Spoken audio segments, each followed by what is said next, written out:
Fala pessoal, boa noite, tudo bem? Eu sou o Pedro Dias, estamos começando mais um Politicamente Cash, o podcast que te faz pensar. E hoje estamos nada mais, nada menos com o Rossini, nosso presidente da Câmara. Rossini, seja muito bem-vindo. Muito obrigado pelo privilégio de nós estarmos constituindo esse podcast com o senhor. E aí, Gui, qual que é a expectativa para hoje? Pô, muito legal estar aqui mais uma vez com vocês. Obrigado, Pedrão, pela recepção.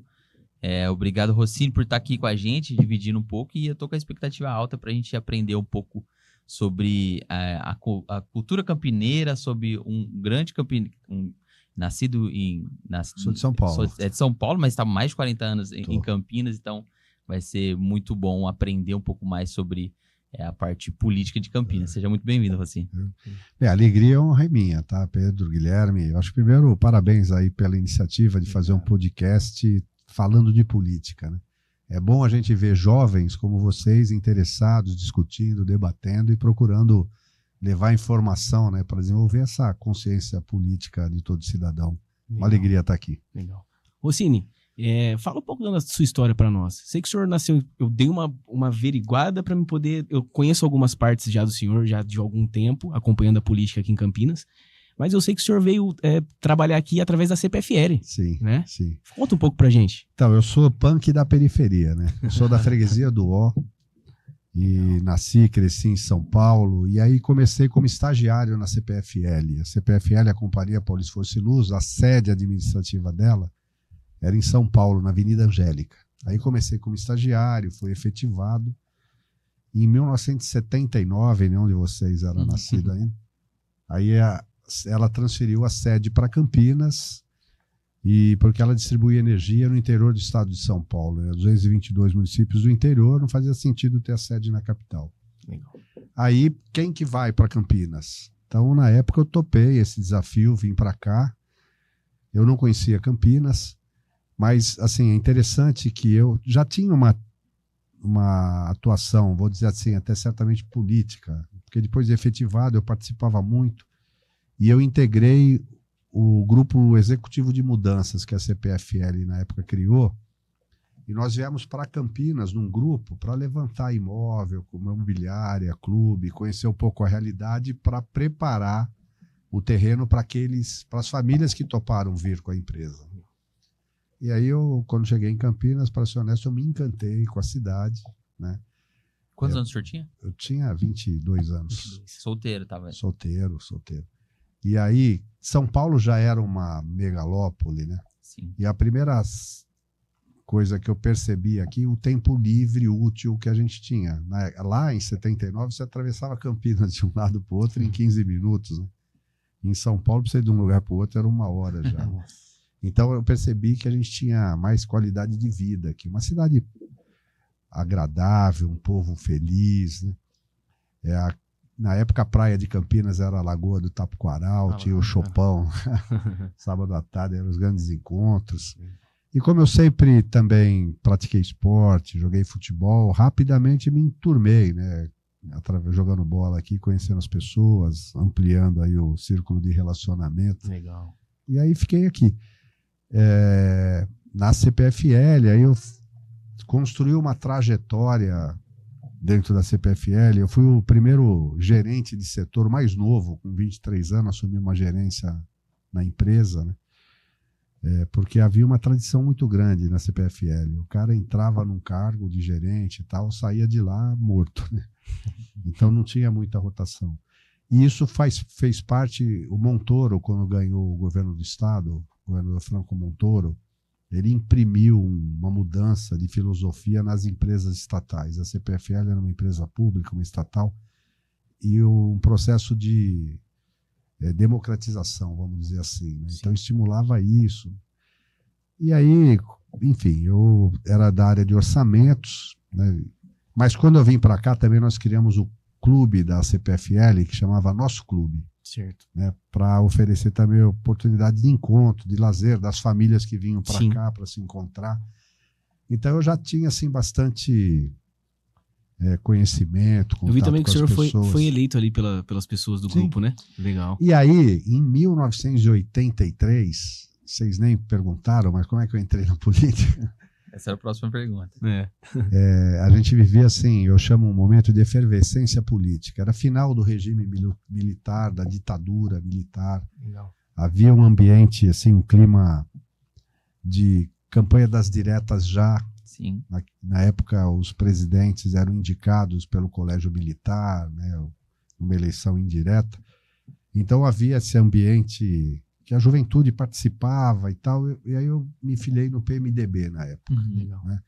E quando participei, havia um núcleo do PMDB dos empregados da CPFL, eu participava do núcleo, cheguei a assumir a coordenação. E em 1988, aí ia ter a campanha municipal, e o núcleo do PMDB da CPFL tinha o direito de indicar um candidato a vereador. Aí, discutindo lá com o pessoal, pô, Rossini, vai você, né? Você leva jeito, tá? Aí eu falei, então eu topo. Eles viam pela sua oratória, pela sua comunicação, que você levava mais jeito? Pouco mesmo, o fato de participava do núcleo, era do nosso clube. Tava sempre envolvido ali, cara. Tinha uma vida ativa, assim, legal. vamos falar assim. Mas na época, outros 2 companheiros da CPFL, opa, eu também quero. Então a gente acabou fazendo uma convenção do núcleo e eu fui indicado. E eu lembro que, como depois de ter sido escolhido para representar o núcleo, eu falei, olha, agora que vocês me colocaram nessa, vocês têm uma responsabilidade de me ajudar a eleger, né? Sim, legal. E aí foi uma experiência legal, porque já na minha primeira eleição eu fui eleito. Caramba, né? Que legal. E até foi interessante, porque como eu não era de Campinas, eu não tinha uma militância política na cidade. Né? Era uma surpresa, eu lembro que todo mundo, quem é esse cara, Rossini e tal. Foi até legal, que me deu um certo destaque na ocasião. Legal. E aí foi nos mandatos, né? Então, depois fui eleito outras 2 vezes, cheguei a ser candidato a prefeito, fiquei um tempo fora, depois retornei. Das 2 vezes que o senhor foi eleito, quais assim, mudanças na Câmara o senhor teve percepção de lá para cá? Assim, Nossa, mudou muito, a política mudou muito. Na época, primeiro não tinha televisão, não tinha internet, não tinha celular, não tinha TV câmara, né? A política era muito tete a tete, a relação política era olho no olho, você ir nos bairros, nas casas. Uma diferença que eu acho fundamental, antes o vereador era recebido e visto como uma autoridade, né? Quando você chegava no local, você era valorizado. Hoje mudou muita coisa, né? muito isso, né? Mas de qualquer jeito, a essência da política não muda, né? Você muda a forma, né? Principalmente por causa dos meios de comunicação. Sim.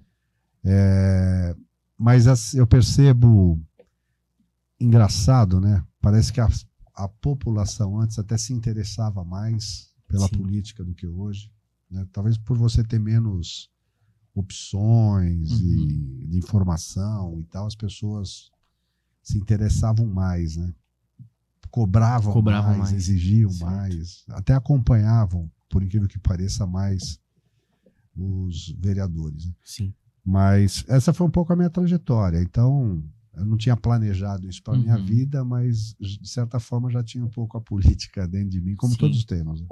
Só para eu entender ali, essa decisão que você toma de ser um candidato a vereador, você teria que abrir mão do seu trabalho ali, uma coisa que você já estava há um bom tempo. Sim, isso foi uma decisão tranquila? Decisão, não. Tanto que quando eu decidi ser candidato a vereador, enquanto meu pai era vivo, tudo que eu ia fazer na vida eu pedia bênção para ele. Bênção no sentido de, pai, o que você acha? Né? Meu pai não tinha 4º ano primário, mas minha mãe também quase semi-analfabeta, mas eles deram uma formação de valores, né? Também cristã, sou católico, mas enfim. Aí eu fui e falei, pai, vou sair candidato a vereador em Campinas, o que o senhor acha? Olha o que é a preocupação de um pai. Primeira coisa, ele me perguntou, meu filho, isso não vai te prejudicar na empresa? Porque ele sabe o quanto eu ralei para chegar onde eu cheguei, né? Trabalho desde os 14 anos, trabalhando, estudando, fiz uma faculdade, ele sabe o sacrifício todo. E eu falei, não, pai, na época a CPFL era uma empresa pública, estatal, né? E o governo, na ocasião, era o Orestes Quercia, do PMDB, eu estava saindo pelo PMDB, eu falei, não, pelo contrário, o pessoal está até me estimulando. Aí ele falou assim, tá bom, meu filho, você quer entrar para a política? Só vou te pedir uma coisa.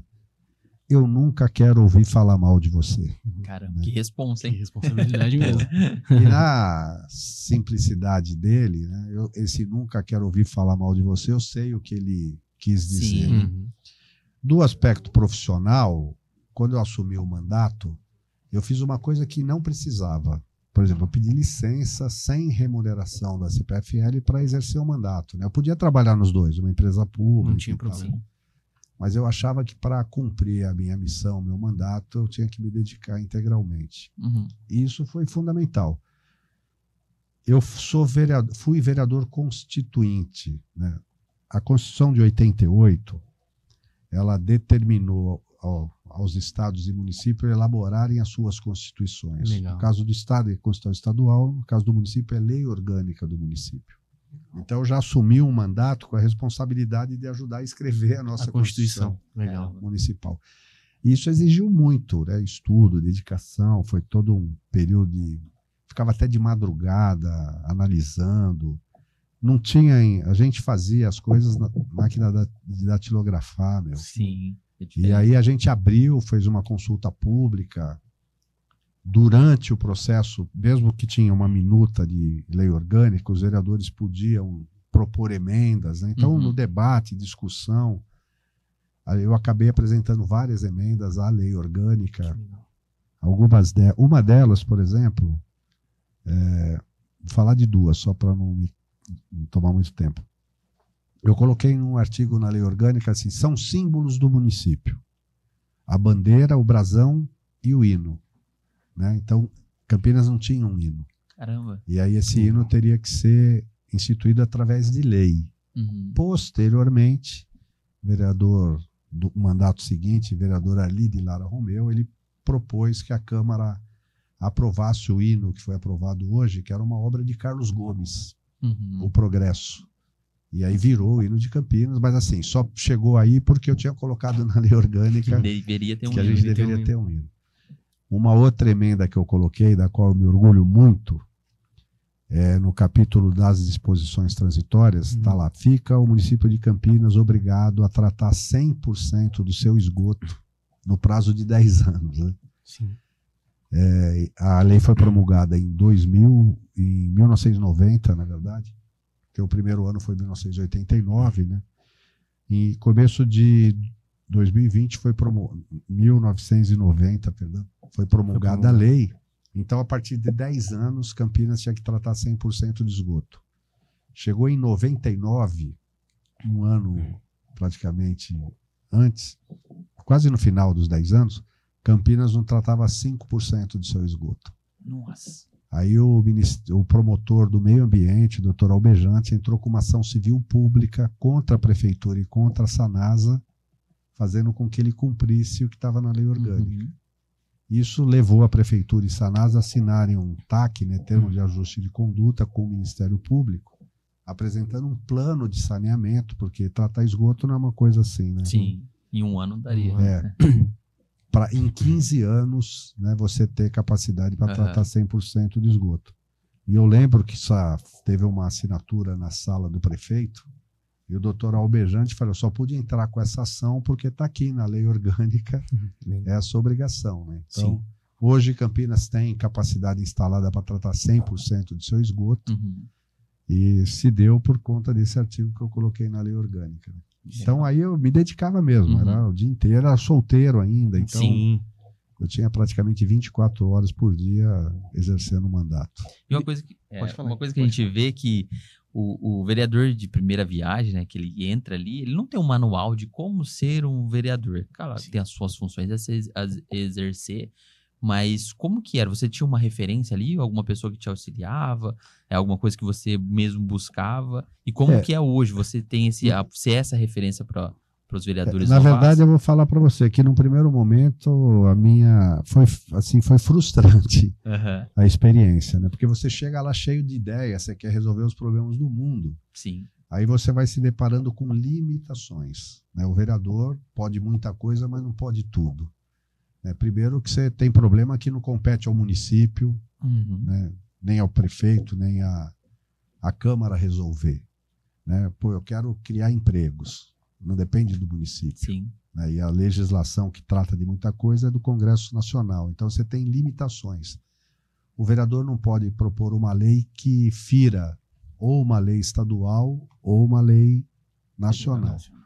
Então, o vereador também não pode propor lei que crie despesa para o prefeito, ou que diminua a receita, né, do município. Então você fala, o que eu posso? Aí é claro que com a vivência você vai percebendo que mesmo com essas limitações, do ponto de vista de lei, você pode muita coisa. Mas você pode, ainda que não seja... Porque vereador não tampa buraco, vereador não poda árvore, vereador não constrói creche. Isso é legal, isso é legal. Mas você pode, em nome da população, quando você identifica aquela necessidade, indicar ao prefeito que ele tome aquela providência. Sim. É uma ação de fiscalização também, né? Sim.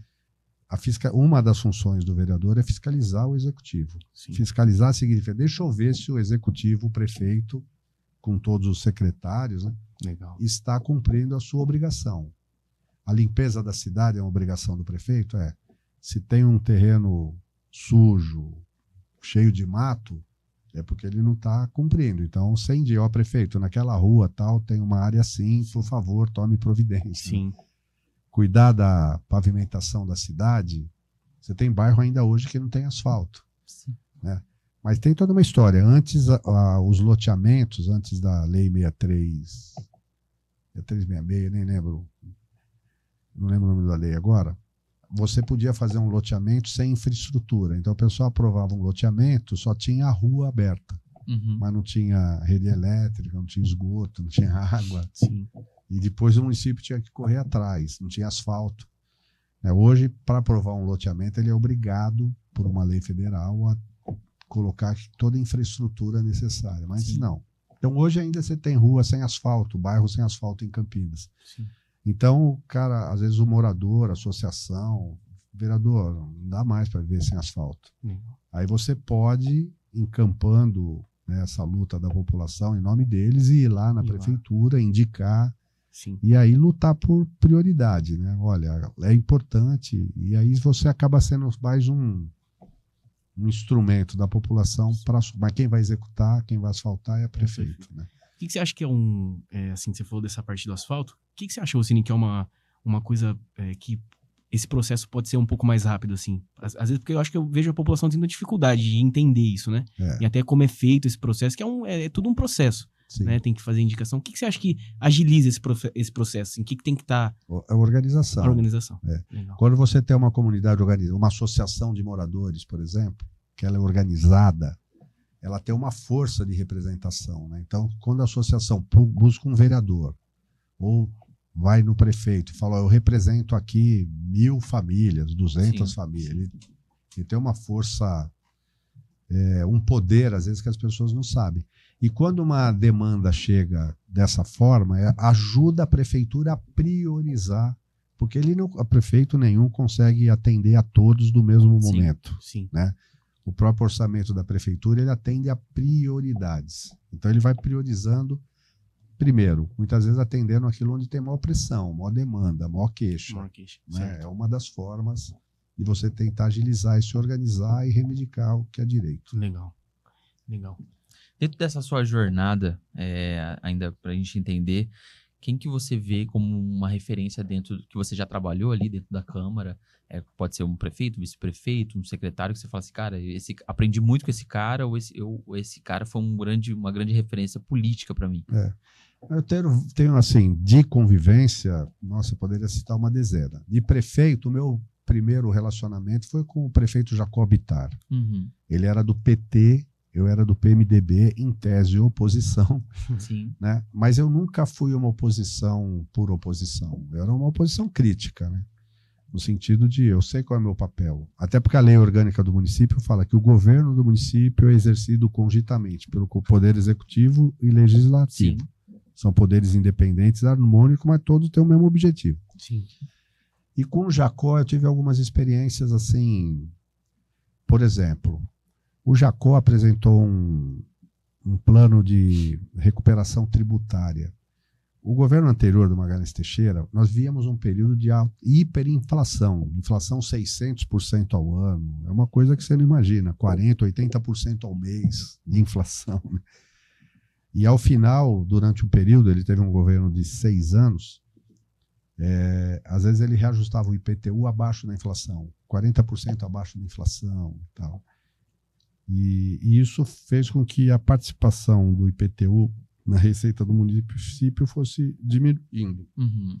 Quando o Jacó assumiu a prefeitura, ganhou lá a prefeitura na eleição de 88, Campinas estava endividada, inadimplente, estava no cadim. Ele precisava fazer isso, e aí ele reviu o IPTU, na época foi uma pauleira, e eu votei a favor. Eu trabalhei na CPFL na área de planejamento econômico financeiro, me especializei em orçamento, contabilidade pública, então Sim. é uma coisa que eu Dominava.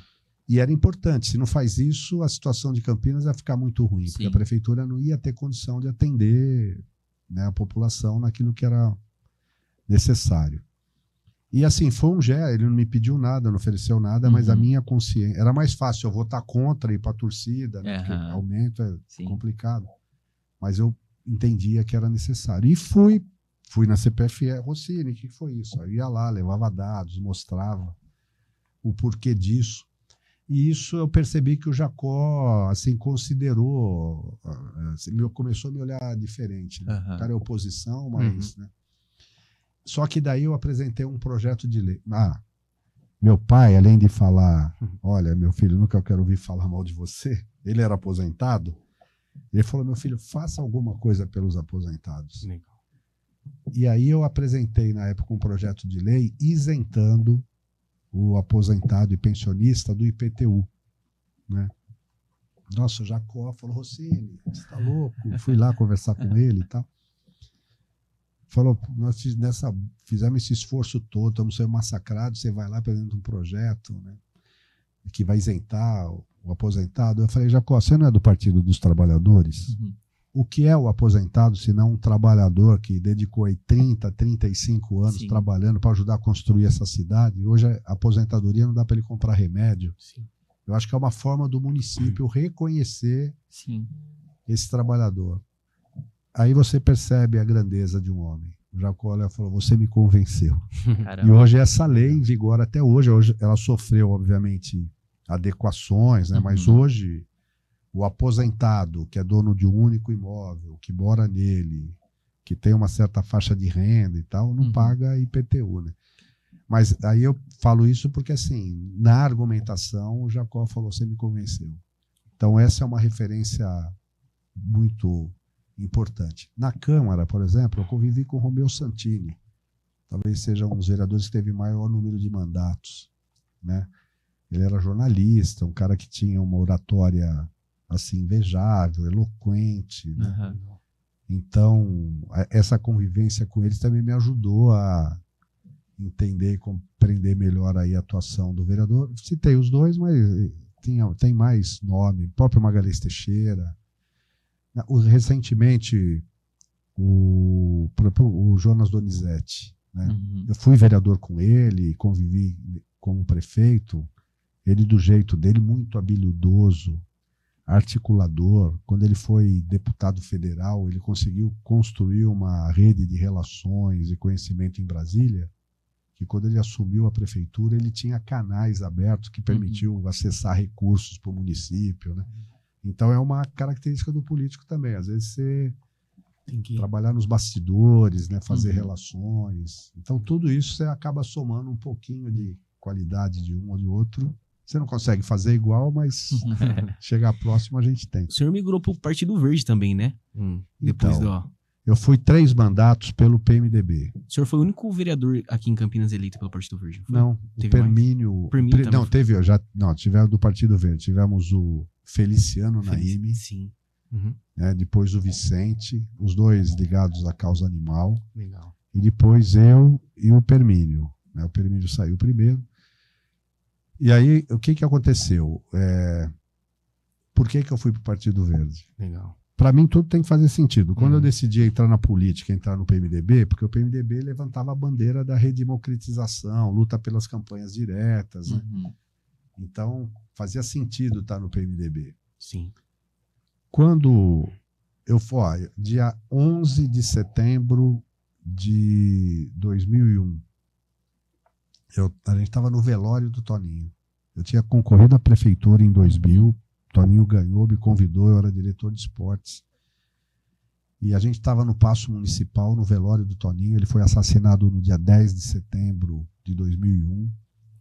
E no dia 11, a gente no velório, e aqueles loucos derrubando as torres gêmeas de Nova York. Né? Sim. Aí, conversando com o então prefeito de Rio Claro, Cláudio de Mauro, eu estava um pouco insatisfeito com o PMDB e tal.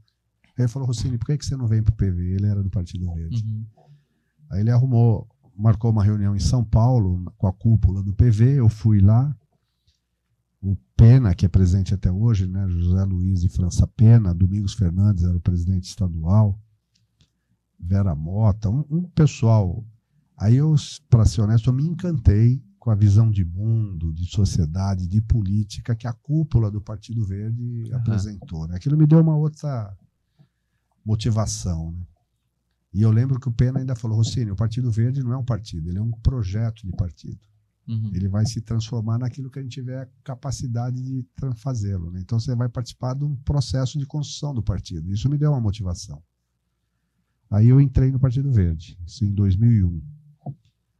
Aí eu fui fazer mestrado em Planejamento Energético e Meio Ambiente para adquirir conteúdo, ser um quadro do partido. Né? Porque verde por verde eu já era palmeirense. E assim, na academia, na Unicamp, nossa, eu vi, nossa, quanta coisa que a gente pode fazer, né? Sim. Aí depois me passou um período, voltei a me candidatar, fui eleito, né, pelo PV, aí fui reeleito outras 2 vezes, então fui 3 mandatos pelo PMDB, 3 pelo PV. Uhum. E agora mudei de partido. O que faz sentido agora?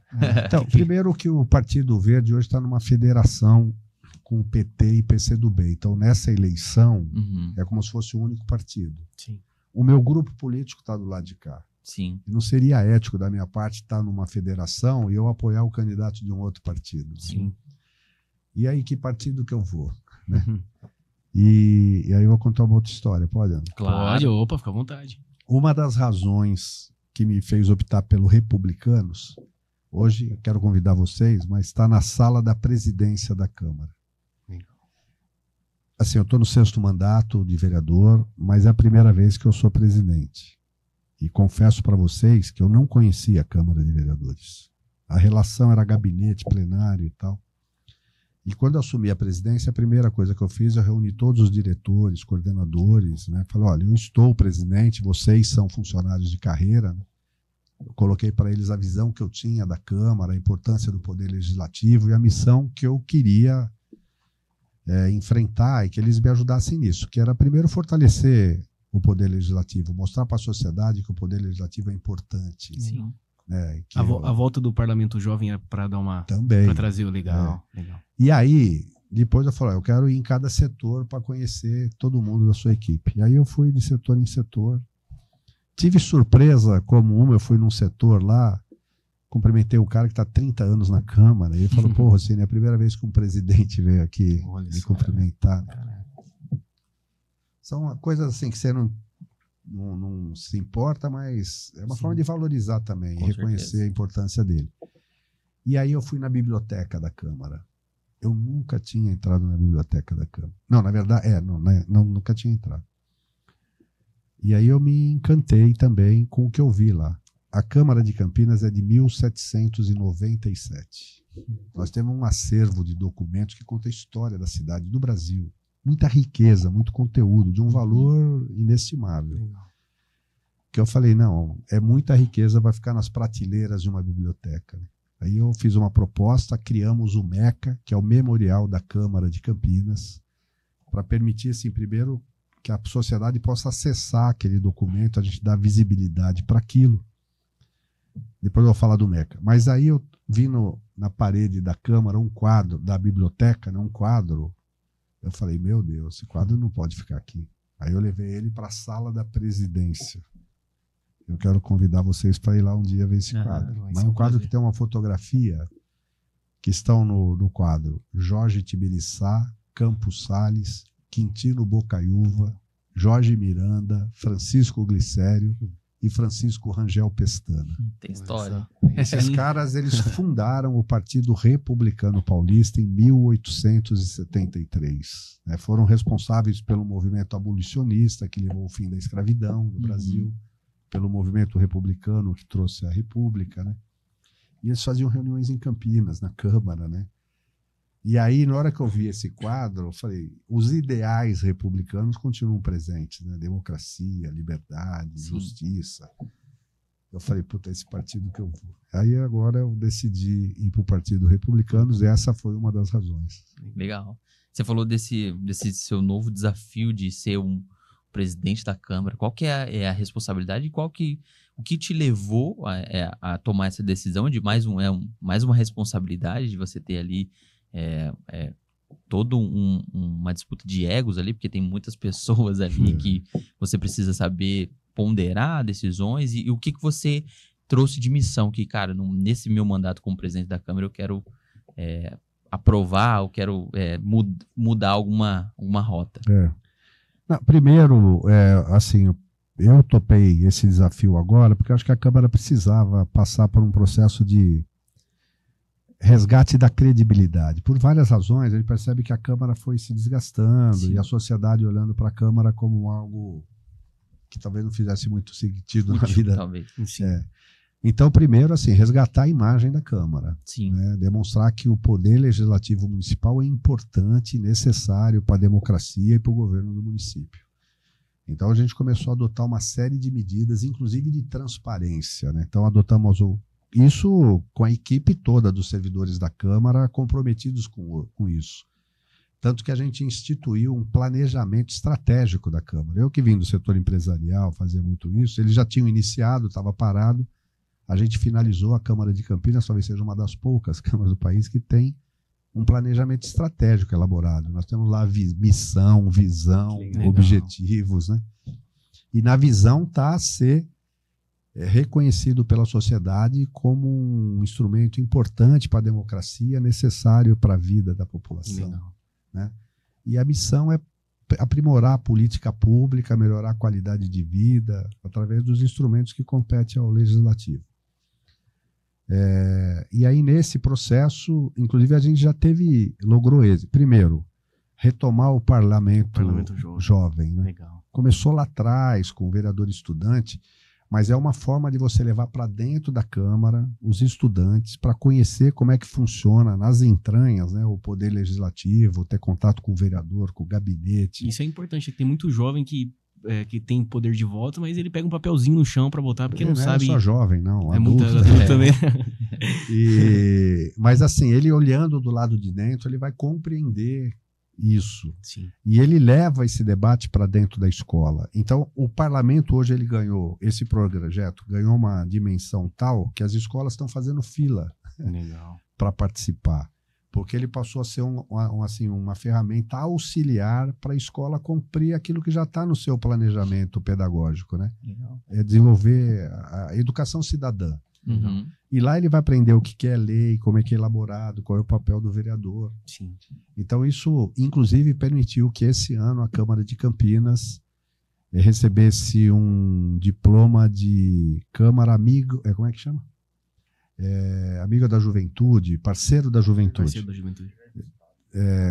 Da Secretaria de Estado, né, de Justiça e Cidadania, pelo exemplo do Parlamento Jovem. Nós recebemos câmaras e pessoas de câmaras do Brasil quase todo, não o Brasil quase todo não, estou exagerando, mas do estado inteiro, sim, quase, até de outros estados, para conhecer o nosso programa e tentar replicar, né? Legal. A Câmara tem a Escola do Legislativo, a Elecamp, né? Que além de capacitar os servidores, ela que coordena esse programa. Nós ampliamos, né? Hoje nós temos o programa que chama Câmara Educa, que são várias ações. Você tem o Parlamento Jovem. Nós recebemos escolas de educação infantil. Os servidores da Câmara elaboraram uma espécie de um gibizinho de forma lúdica, que fala o que é a Câmara, o vereador, como é que elabora um projeto de lei. Tem joguinho que você faz, como é que... Muito legal. A gente recebe escola de educação infantil, tem o Parlamento Jovem. Nós temos o Câmara Universitária, onde a gente vai para as universidades, apresenta. Tem a Câmara na escola, onde o pessoal vai. Tem um vídeo institucional que fala qual é o papel da Câmara, enfim. Essa é uma ação que a gente entende. Quanto mais a sociedade conhecer o que é a Câmara, ela vai começar a mudar a sua opinião a respeito da Câmara. Mas isso tem também um ponto que vai fazer a sociedade ficar mais crítica e exigente. Sim. Então, quanto mais eles conhecerem qual é o papel do vereador, para que ele serve, para que serve a Câmara, vai cobrar mais do vereador. Sim. Isso, obviamente, na minha ótica, vai exigir também uma mudança de comportamento e postura dos vereadores, Sim. até para corresponder a essa cobrança e expectativa, né? Então, essa foi praticamente a missão que eu assumi como pessoa. Eu quero ser presidente para... E olha, na transparência, que o Roberto me lembra aqui. Por exemplo, nós temos a TV Câmara que transmite as sessões da Câmara. Então, se você estiver na tua casa, você vai ver um QR Code no cantinho da tela. Sim. Se você colocar o teu celular, primeiro você vai ver a pauta, né, com os projetos que estão sendo debatidos na Câmara. E se clicar lá, você vai abrir na íntegra o projeto. Então, você pode, da sua casa, ver o que os vereadores estão discutindo, debatendo e votando. Né? Legal. Nós criamos se você acessar o site da Câmara e cadastrar o teu celular, o teu WhatsApp, diariamente a Câmara manda pílulas, né, de debates, discussões, projetos que a Câmara produziu naquele dia. Então é uma forma de você manter a população assim, acompanhando o que acontece na Câmara. Isso fez com que, mais um motivo de alegria e orgulho para nós, tem um instituto que chama Não Aceito Corrupção. Ele fez num concurso lá, a Câmara de Campinas competindo com 400 outros órgãos públicos do Brasil inteiro. Nós ficamos em primeiro lugar no quesito governança corporativa, né? Reconhecendo que os nossos sistemas de controle, os processos, transparência, atende a legislação na íntegra. Tal. Sim. E isso é resgate de credibilidade, entendeu? Tudo que faz na Câmara, primeiro, tem que ser público, não tem coisa... Não fazemos sessão na madrugada, decisão, né, daquela... Chamamos audiência pública. Se você pegar a agenda do plenário da Câmara, até novembro não tem um dia livre. Isso porque os vereadores também respondendo, então produzem reunião de comissão, debate, mandato, audiência pública. Então hoje a atividade da Câmara é intensa, né? Eu acho que a sociedade está percebendo isso. Sim. E falando em Câmara, quão é importante ter uma Câmara, os vereadores ali que têm opiniões divergentes, até aquela oposição crítica que o senhor fazia lá com o prefeito do seu primeiro mandato, porque hoje a gente vê câmaras todo mundo mesmo lá, todo mundo é o sim, amém, pelo menos outras cidades que a gente vê bastante tudo centralizado, tá todo mundo com o prefeito, às vezes tem um ou dois que grita ali, mas ele não faz tanto barulho. Qual que é a sua visão para ter uma câmara que tenha opiniões diferentes, que questionam mesmo? Primeiro que eu estimulo o debate, né? Eu gosto de ver aquele confronto de ideias lá. Inclusive, quando você tem opiniões diferentes, né, sobre um mesmo tema, isso é enriquecedor, né? A discussão é que nasce a luz, né? Eu até costumo falar, se eu estou discutindo com você e você me convence que eu estou errado, quem ganhou o debate? Quem ganhou a discussão? Fui eu, pô. Não, fui eu, porque eu cresci, né? Sim. Opa, eu olhei alguma coisa sobre algum aspecto que eu não estava percebendo. Então, eu acho que a discussão, o debate é necessário. Isso acontece com frequência na Câmara. A gente tem embates lá. Infelizmente, às vezes, essa polarização extremada, esquerda-direita, acaba tornando o debate muito raso. É contra isso, contra aquilo, né? Você tem que... Eu acho assim, o debate e o confronto de ideias é necessário, isso é que faz rico o processo, desde que você faça isso com respeito, né? Como dizia, acho que Voltaire, fala, eu posso não concordar com nenhuma das palavras que você diz, mas defendo até a morte o direito de você pronunciá-las. Então isso deixa o cara falar, pô. Sim. Mas eu vou respeitar. Eu não concordo com o seu pensamento, mas respeito você como pessoa, ser humano. Eu acho que o debate é necessário. Mesmo quando vem projetos do governo que a oposição questiona, e muitos questionamentos fazem sentido, às vezes permite você fazer uma adequação, um aprimoramento do projeto que está sendo discutido, votado, né? Sim. Primeiro que, assim, até hoje, enquanto eu fui vereador, eu não vi nenhum projeto de governo que tenha, por princípio, querer ferrar a população. Sim. Quer dizer, fazer uma coisa que não tem uma boa intenção. É que às vezes você toma uma medida que você tem que analisar os impactos disso, né? Às vezes os impactos não justificam você aprovar determinada coisa. Por isso é o debate, né, esse confronto de ideias que garante que aquilo que você está votando e aprovando é o melhor para a maioria, né? Assim você não vai conseguir agradar todo mundo, e eu acho que o princípio da democracia é sempre prevalecer a vontade e o interesse da maioria. Né? É claro, isso não quer dizer que você tem que alijar do processo as minorias. Você tem que considerar também, né? Eu acho que, mas assim, eu vejo debates fantásticos às vezes na Câmara, assim, que até eu aprendo, né? E às vezes você vê coisa que você não gostaria de ouvir, mas faz parte. Faz parte. Legal. Rossini, você falou que você participou da Constituição, né? Foi constituinte em 1988. Eu queria fazer uma pergunta para você que, assim, na questão social, eu vi que também você é muito proativo, né? Nos bairros. Na Constituição, no artigo 3º, inciso também 3º, diz que a República Federativa do Brasil veio para erradicar a pobreza e diminuir a marginalização, se eu não me engano, regional e também social. Você comentou que nossa população ela tem muita dificuldade em ver que não tem a credibilidade do vereador em ver qual é realmente o papel dele. Você acha que os nossos vereadores... Também tem alguns vereadores que às vezes também eles... como que eu posso dizer pro senhor?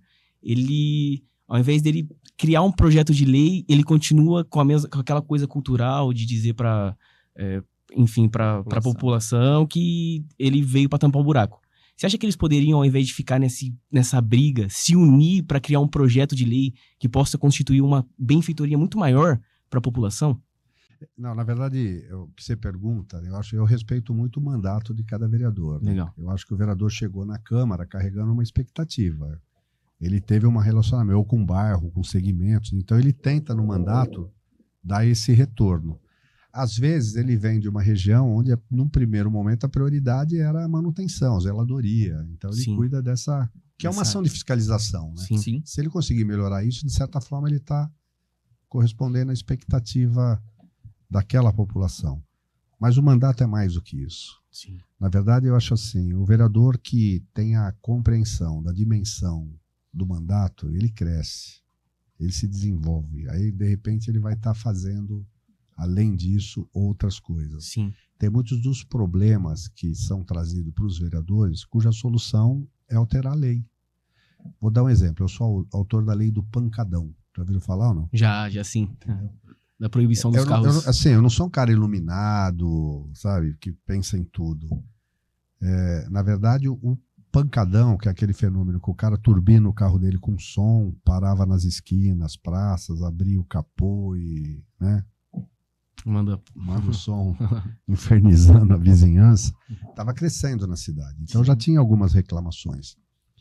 Mas um dia eu recebi um casal de idoso no meu gabinete e falou: Rossini, ele morava num bairro, falou: olha, eu sou aposentado da prefeitura, tudo que eu tinha, comprei uma casinha no bairro lá, que era para ser, né, meu sonho de consumo, virou um inferno. Porque em frente à minha casa tem uma praça, chega de sábado, os caras juntam os carros lá, aquele som infernal, eu não consigo assistir televisão na sala da minha casa, não consigo conversar com a minha veinha. Às vezes estaciono no portão para sair, é uma discussão, são violentos. Ele falou quase que chorando. Eu falei, meu Deus, né? Precisamos fazer alguma coisa. Sim.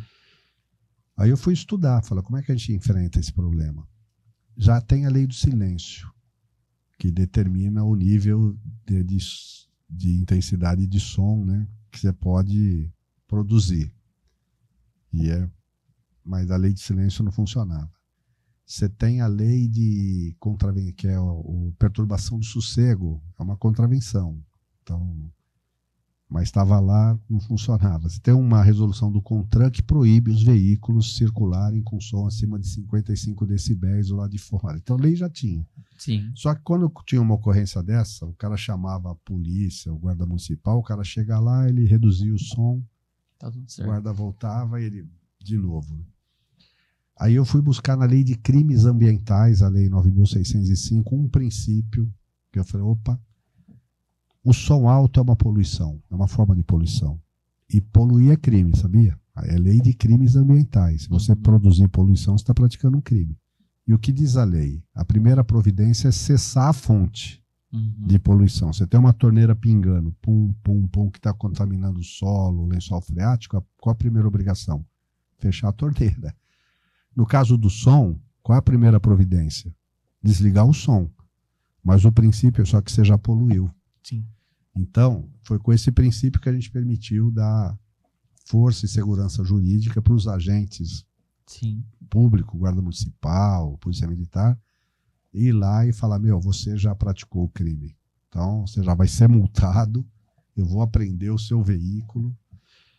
E isso, assim, quando começou a implantar, virou uma referência, né? Tanto que vários municípios ligavam, manda a cópia da lei e tal. E aí eu quero também tirar, assim, o chapéu para o prefeito Jonas Donizete. Quando eu falei que eu estava discutindo essa lei, ele falou, Rossini, se você conseguir aprovar na Câmara, eu banco.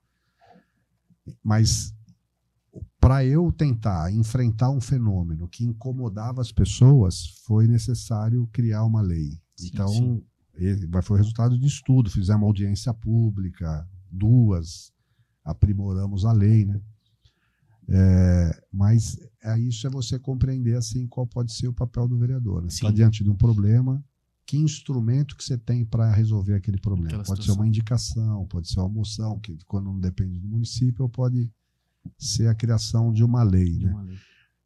Agora, só o tempo te dá. Eu estou no 6º mandato, estou aprendendo a cada dia. Não sei tudo. A sociedade é dinâmica, as necessidades das pessoas mudam.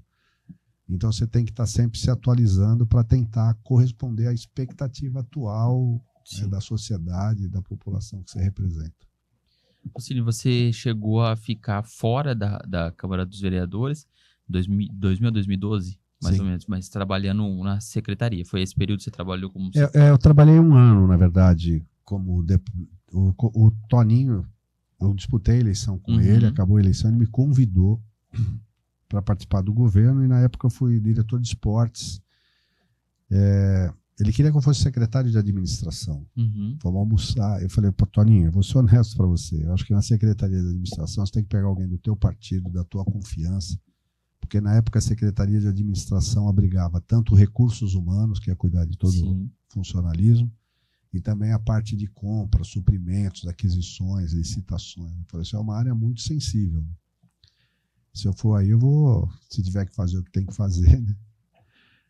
Ele falou, pô, mas então... Eu falei, manda para o esportes. Esporte não é secretaria. Mas a lei permitia que você podia, por decreto, até transformar em secretaria. Eu falei, não, eu vou lá com essa missão. A gente vai preparar e, de repente, se transforma o que era diretoria de esportes numa secretaria. Ele falou, você topa? Eu falei, topo.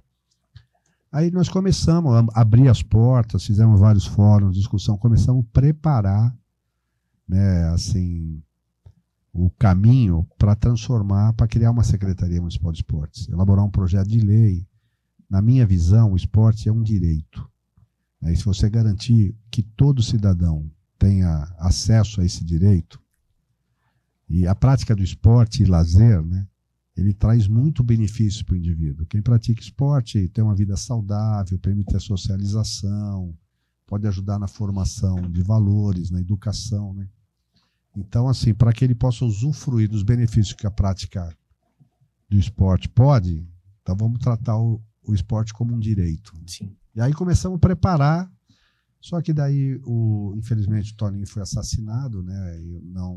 Aí entrou a Isalene, mudou a realidade, a relação. Aí eu pedi, falei, gente, não dá, vou cuidar de outras coisas e tal, sair do governo. Mas isso ainda ainda no primeiro ano em 2001 isso. E o senhor ficou esse tempo todo fora? Eu eu fiquei fora. Aí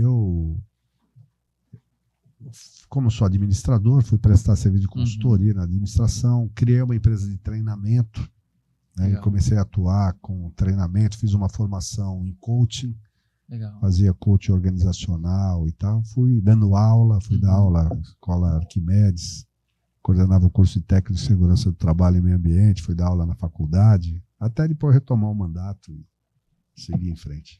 E o que fez? Saudade mesmo da vida pública ali? O que moveu? Porque o senhor ficou um bom tempo fora, né? A política é algo, a gente fala que é uma cachaça, né? Eu gosto da política, da atividade política. Então, mesmo não estando exercendo mandato, eu nunca nunca abandonei a atuação política. Né? E aí, no Partido Verde, porque eu ingressei no Partido Verde, eu estava sem mandato. Sim. Né? E aí, no Partido Verde, eu fui assim, retomando, né, esse desejo, né? Porque eu falei, tem tanta coisa que a gente pode fazer. Sim. E aí, o senhor deve ter trabalhado bastante com o Rogério Menezes, né? Bastante. Rogério, legal. Bastante. Legal. E até nunca tinha abandonado esse desejo de continuar militando na política, com ou sem mandato.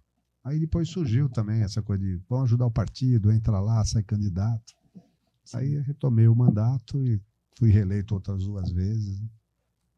E é gostoso demais. Assim, eu faço isso por ideal. Né? Então me dá prazer, me dá sentido. Sim, né? Então, eu já estou com 69 anos, né? Entendeu? Ainda jogo bola. Mas é legal que te dá motivação. Né? Então, assim, se você se sentir ativo, né, de certa forma, assim, como é que eu posso dizer? Útil para a sociedade, sim, isso é um fator que me motiva. Né? Legal. O senhor vê hoje, atualmente, caminhando para o seu 7º mandato, o que o senhor sente que falta ainda em Campinas, que você precisa de uma atenção? Qual que é uma prioridade que o senhor vê de dentro? Eu acho que a Campinas tem grandes desafios. Né? Até quando você falou do início, a Constituição prevê assim, o que é mínimo para a pessoa viver com dignidade. Sim. O salário mínimo devia ser mais do que isso para atender aquilo que o salário pressupõe.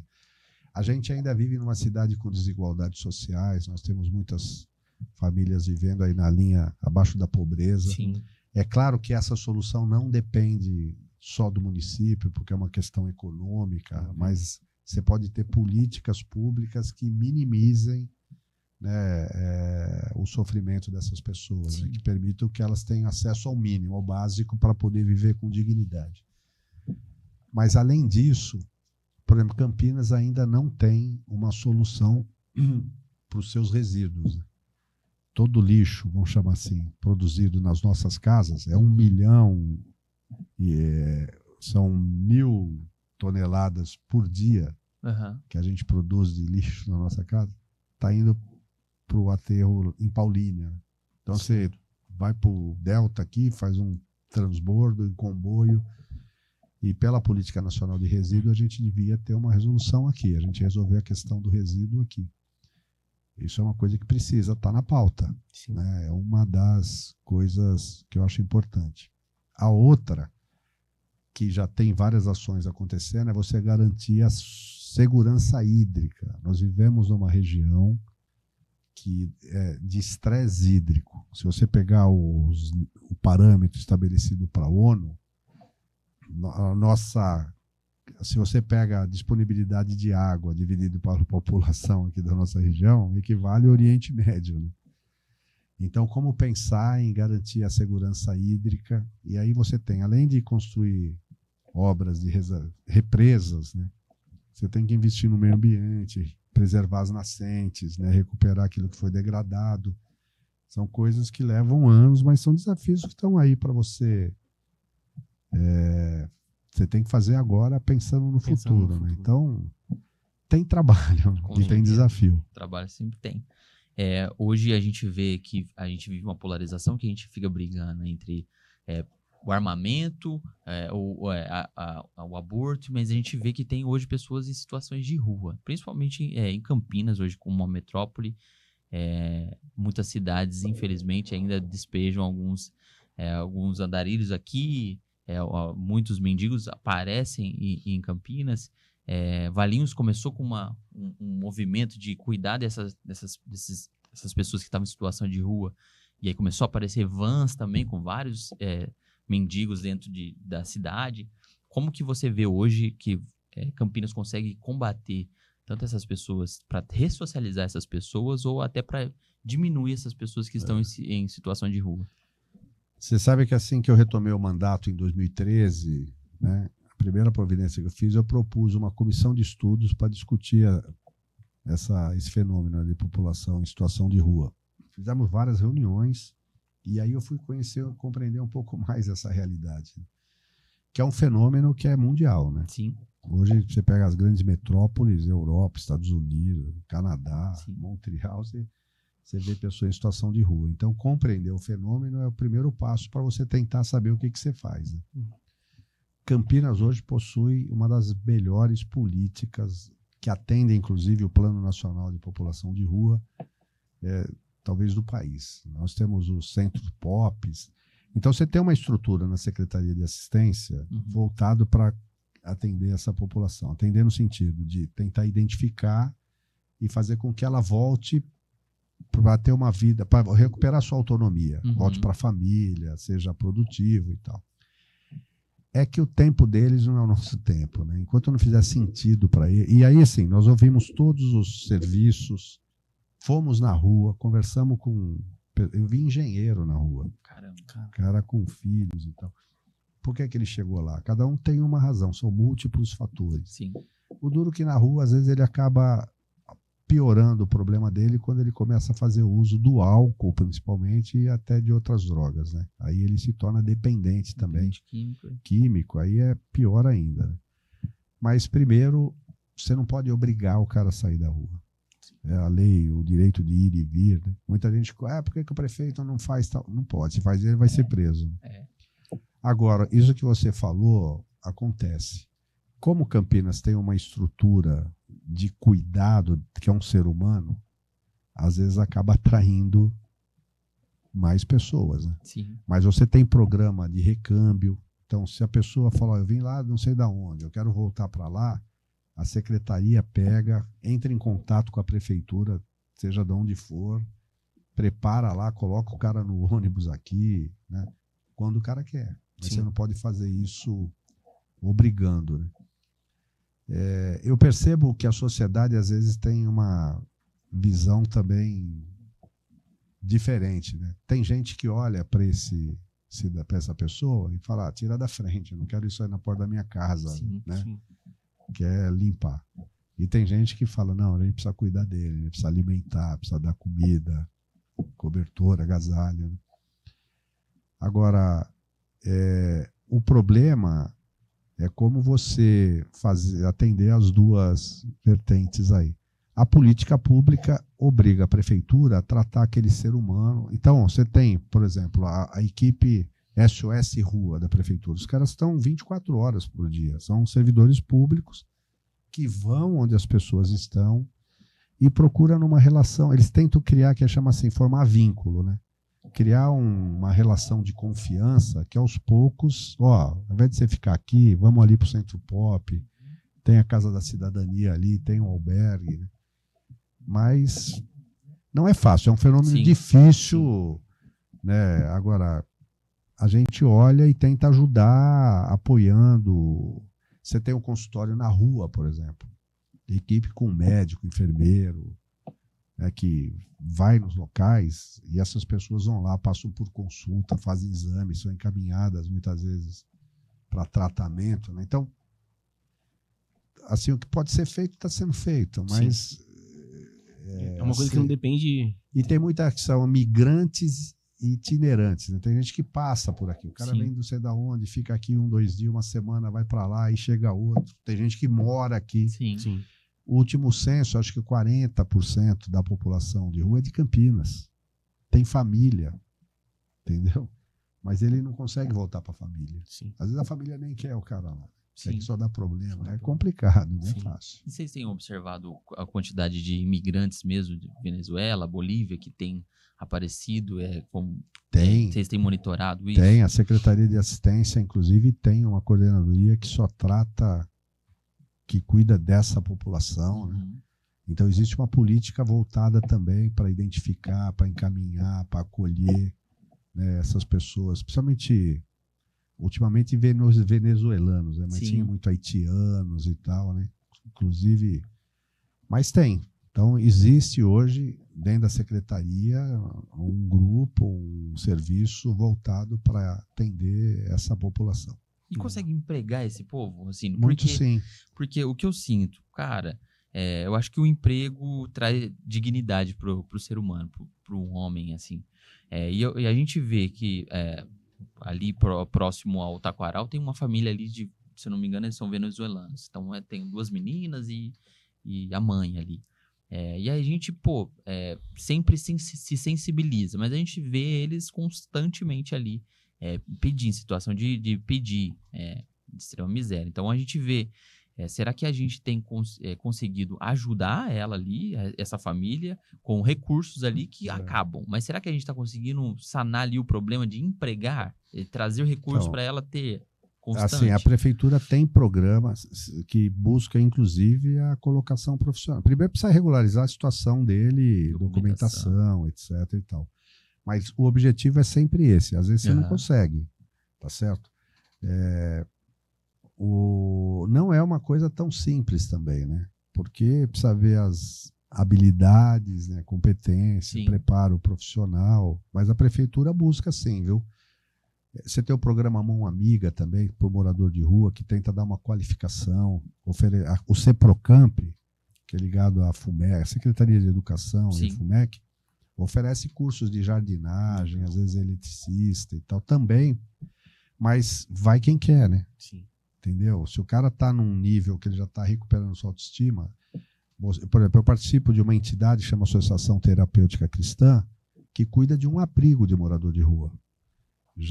Ela recebe e acolhe esses moradores de rua encaminhados pela prefeitura que já estão no estágio que ele está recuperando a sua autonomia. Muitos têm trabalho, muitos estão estudando, fica ali um período até, de repente, ele voltar ou a trabalhar, voltar para a família e tal. Mas a gente que tá ali vê, não é uma coisa simples, entendeu? Uhum. E assim, não adianta a gente falar, você tá aí, ó, no sol, na chuva, né? Por que você não vai lá? Enquanto não fizer sentido para ele, é difícil. Sim. Não é fácil.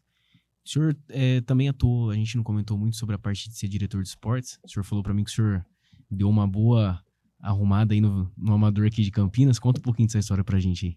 Pois é. Você sabe que eu sempre joguei bola, né? Eu jogo bola aí. Legal. Jogo até hoje. Legal. Sabe de que eu jogo hoje? De teimoso. Teimoso. Mas assim, o futebol para mim foi... As grandes amizades eu fiz no futebol. Eu sei, para quem mora na periferia, o que significa poder participar de uma partida de futebol de fim de semana. Às vezes é a única opção de lazer que ele tem.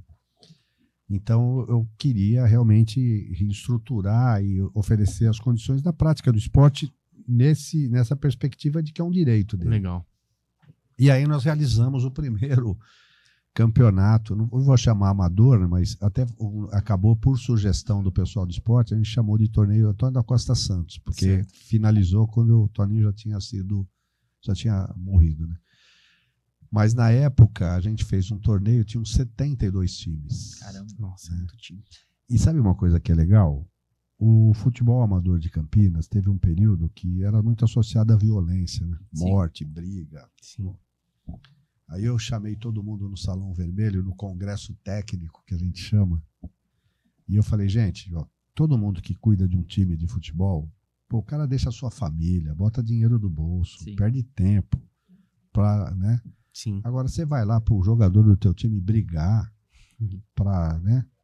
Então eu fui mostrando algumas imagens até de jornal, notícias que mostravam o que era o futebol. E falei, olha, o futebol pode ser isso, né?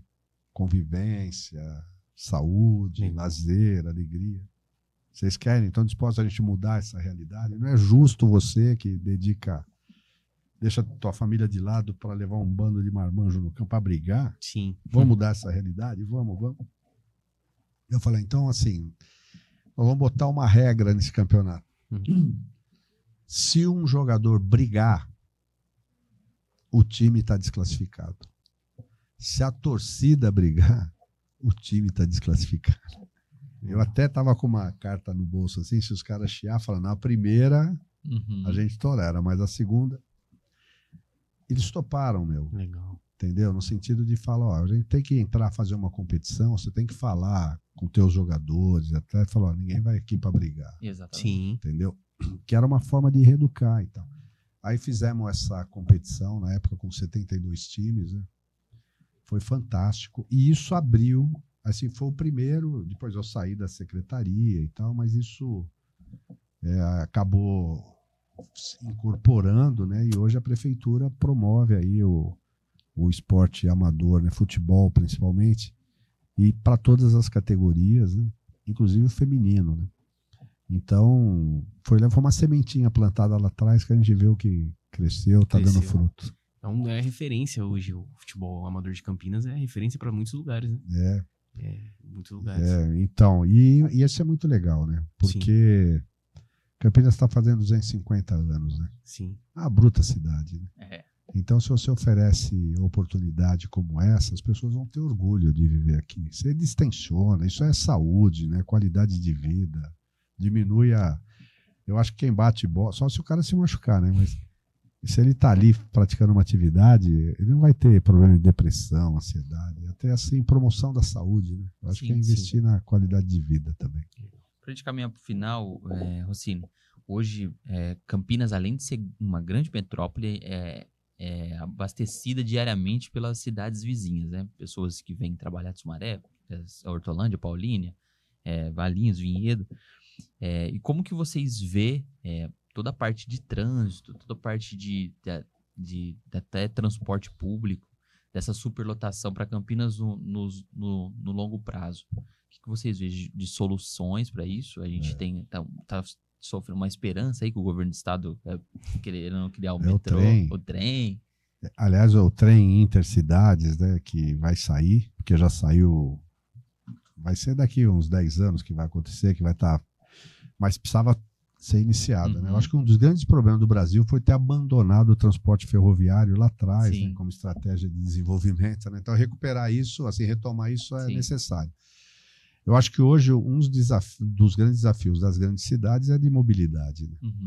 Porque a cidade ela não foi projetada para esse número de veículos, a quantidade de pessoas, então a gente tem estrangulamentos, né? Então você tem que pensar em, obviamente, melhorar as condições das vias, né? Investindo, alargamento, viadutos, enfim. A INDEC, ela cumpre um papel importante, ela tem técnico, engenheiro de trânsito que tenta no dia a dia melhorar com a sinalização. Primeiro você tem que garantir fluidez, mobilidade e segurança, né? Diminuir as mortes e acidentes de trânsito, principalmente de motociclista e tal. Esse é um desafio. Eu sou hoje presidente do Parlamento Metropolitano, né, da região de Campinas, que reúne os presidentes das 20 câmaras. A gente faz uma reunião por mês e sempre nessas reuniões a gente debate assuntos que são de interesse comum, né? Muito legal. E a questão da mobilidade está sempre presente. Então, no parlamento, a gente vê o que a gente depende do governo do estado, porque você tem as rodovias que cortam a nossa região, né, cuja responsabilidade, mas que traz reflexo para as cidades, né? Nós estamos em bandeiras, por exemplo, para que o governo do estado autorize a construção das marginais da Santos Dumont, né? Nós precisamos também duplicar Campinas Montemor, né, 101. É um desafio. Campinas Montemor é terror de muita gente. Entendeu? Mesmo quem chega lá por Jaguariúna. Então, os períodos de pico, de manhã e à tarde, nas entradas e saídas da cidade, que são os grandes congestionamentos, né? O Rodoanel lá, que agora chega no Miguel Melhado, também que está sendo ampliada, quer dizer, duplicada.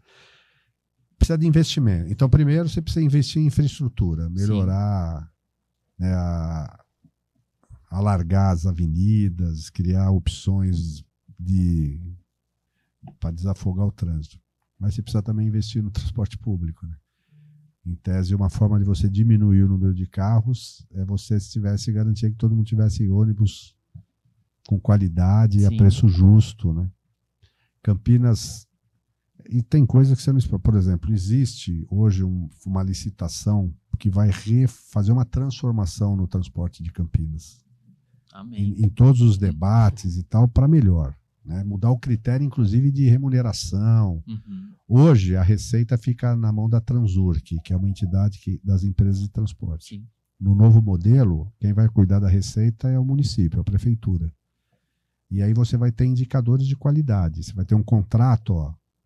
Se você cumprir na íntegra o contrato, Uhum. você vai receber 100% do que está pactuado. Se diminuir o índice, você vai receber menos. Então, vai estimular as empresas a cumprir o horário, ônibus novo, né? Vai dividir as áreas, são 6 áreas de operação, agora com o BRT no meio. Só que primeiro esse edital foi suspenso umas 5 vezes, Ministério Público, e na última licitação deu deserta. Nenhuma empresa se interessou, né? Aí você fala, né, por quê? Aí vai estar sendo discutido, estudado e tal. Mas eu acho que se essa licitação acontecer, isso vai ter uma transformação assim brutal na qualidade, na minha opinião, do transporte público de Campinas, né? Então aí a gente vai ver que as pessoas talvez, vou deixar o carro em casa que eu tenho um ônibus no horário, com rapidez, qualidade. Mas é um desafio, viu? Campinas, as grandes cidades, hoje enfrentar o problema de mobilidade não é uma coisa simples, não. Sim.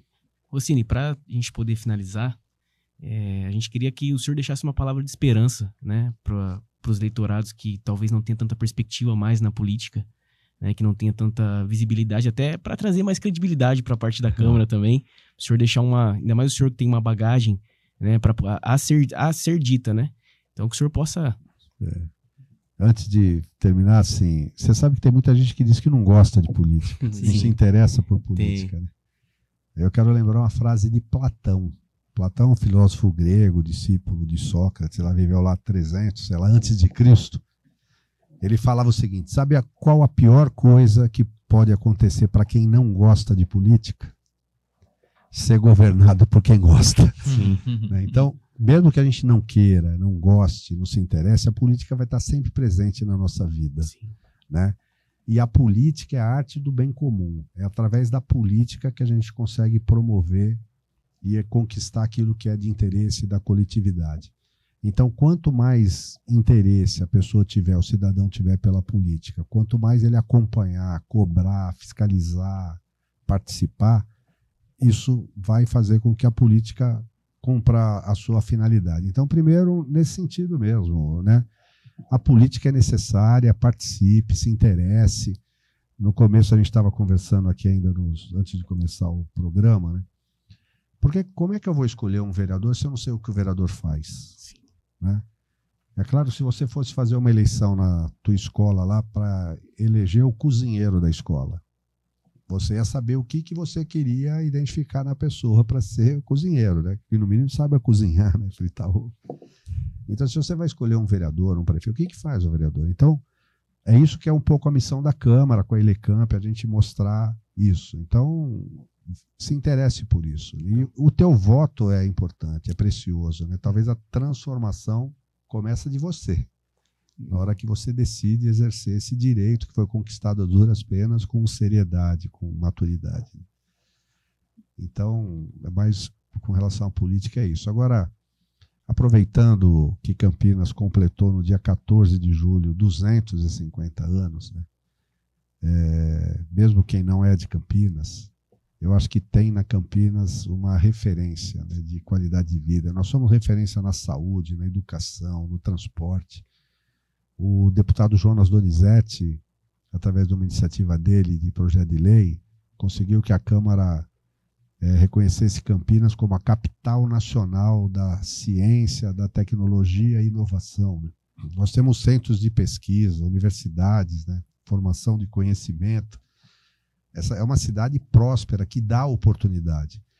Quem mora em Campinas e quiser aqui progredir, vencer na vida, tem que fazer a sua parte. A cidade oferece condições, Sim. mas isso depende, obviamente, do esforço individual, né, do interesse de cada um, de buscar essa oportunidade, agarrar. Nada cai do céu com facilidade, né? Nada é assim, ó, no estalar de dedos.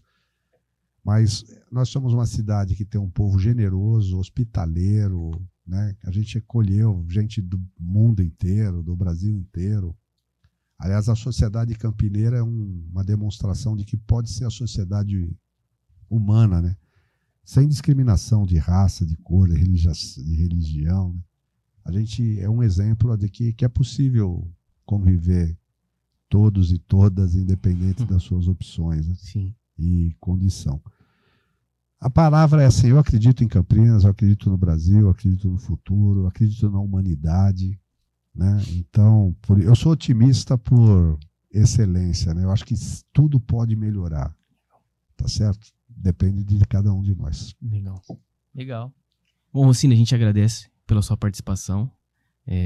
Muito obrigado aí pelo privilégio da gente poder ter esse bate-papo. Creio que vai ser de grande influência para os telespectadores, né? Para todos que estão nos acompanhando. Gui, tem alguma posição? Eu queria que você deixasse uma dica para aquele cara que é pré-candidato, nunca foi vereador, você desse uma dica para ele, e para aquele cara que é o primeiro mandato dele.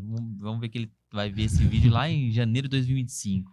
O que fazer a partir daí? Não, primeiro, se você é pré-candidato, é porque você gosta, quer, né? Você tem que saber que mesmo na eleição exige algum sacrifício, né? Você vai ter que fazer uma opção e trabalhar por isso.